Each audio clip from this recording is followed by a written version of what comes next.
Lucis Trust, a non-profit, non-political, and non-sectarian organization on the roster of the Economic and Social Council of the United Nations, and concerned with the establishment of world cooperation and goodwill, presents Inner Sight with your host, Robert Anderson.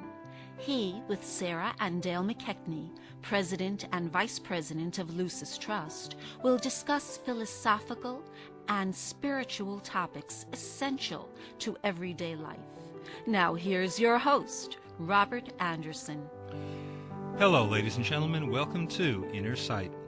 Inner sight is simply seeing that which is always present, but not yet fully recognized. You have, within you, the ability to see yourself and the world around you in a new way, with new eyes. So stay with us, and together we'll look at the world and ourselves with inner sight. Our topic for today is the spiritual use of money.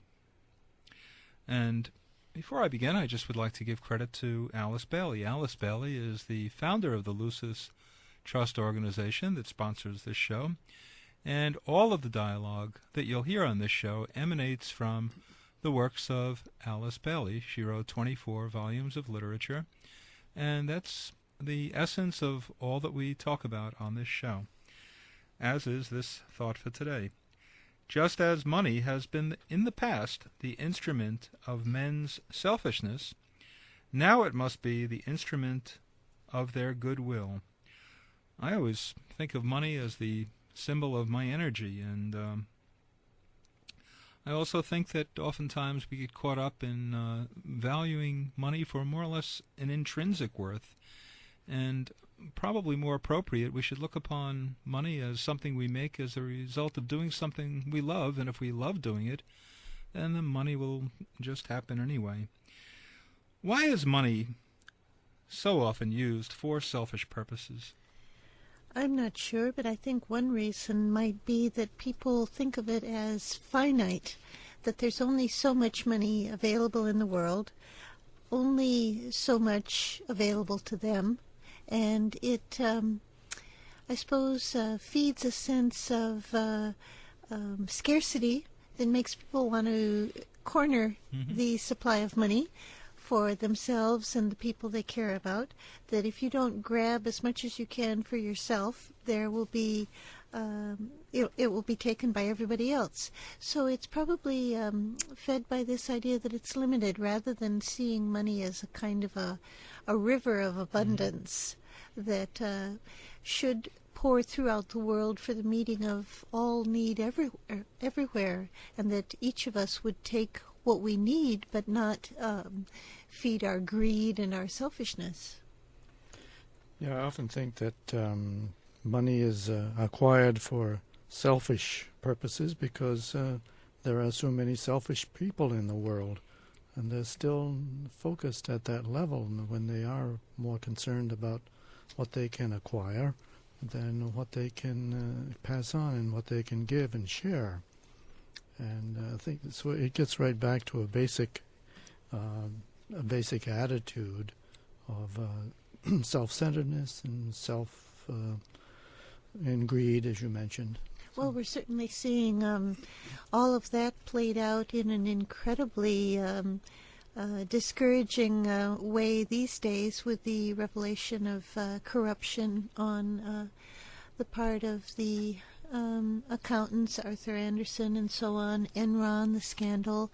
Now WorldCom is the latest scandal. All of these and many other examples have to do with a few people, probably just a few, having absolutely no sense of responsibility to the company, much less to their employees or to the larger humanity, and just wanting to grab all they can for themselves and doing everything they can to make that happen.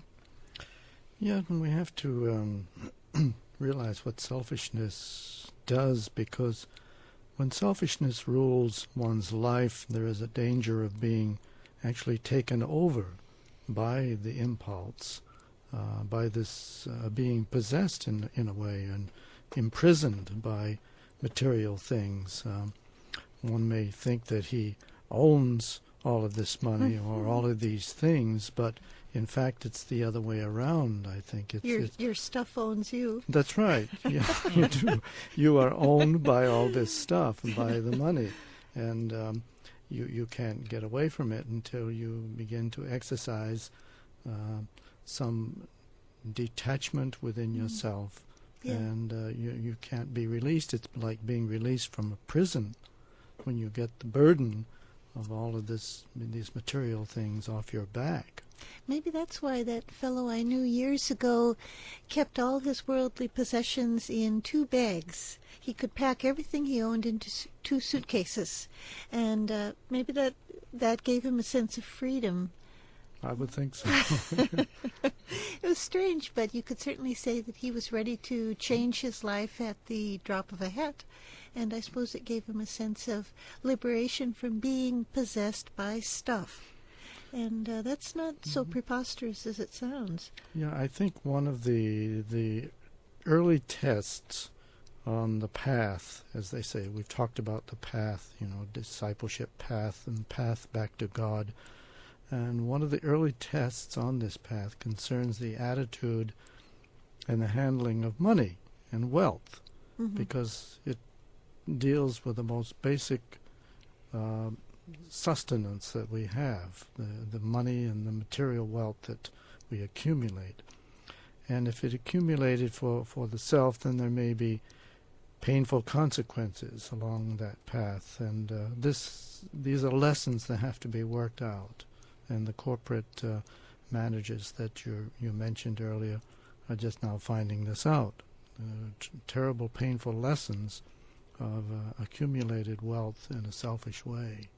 I wonder why it is that people who have a great deal of wealth don't always want to share it. Some do, some don't, but there doesn't seem to be any particular law or principle that governs how they will respond to that wealth.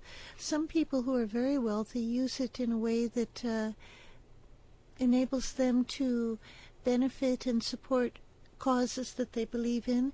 Other people keep it for themselves. A couple of years ago, for example, I read about the housing industry on Long Island, where there's a great deal of building that's going on.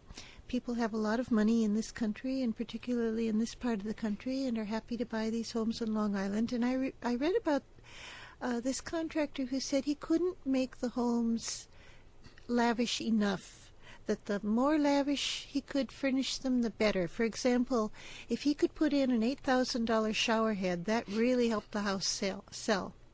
And that stuck in my mind as something that I just find incredible, an $8,000 shower head. Why would you need that? When I don't know what a shower head costs. I haven't bought one recently, but I'll bet you can get one for $100. I don't know. Let's just say $100. Why an $8,000 one? But if he could put those in the houses, that made them sell better. So the object for him was not to keep the price down, but to actually keep it up. Yeah, that's interesting. What you were saying too before about people looking at money as being finite was, I thought it was really a thought that stimulated my interest, because if you think of Buddha and the thought that he came out with, it's so well known that our beliefs determine our reality. Then perhaps the idea that money is finite causes it to be finite, and perhaps maybe a more appropriate thought would be the one you were thinking of before, or you mentioned before, Sarah, and that is to think of money as coming from a source instead of being limited. Look upon it as though you were taking water from the ocean or from a river. Would that be more appropriate, or a better way metaphysically of thinking of money as being an endless supply, maybe? Obviously, you have to be practical and realistic about your financial obligations. If you have bills to pay, you have to have the amount of money that will enable you to pay those bills. You can't just go out and hope for it to fall out of the sky. So you have to be realistic. But on the other hand, I think it really is true that money has a kind of an elastic quality to it. You would be surprised at how little you need to live on and to live happily on, and you would also be surprised at how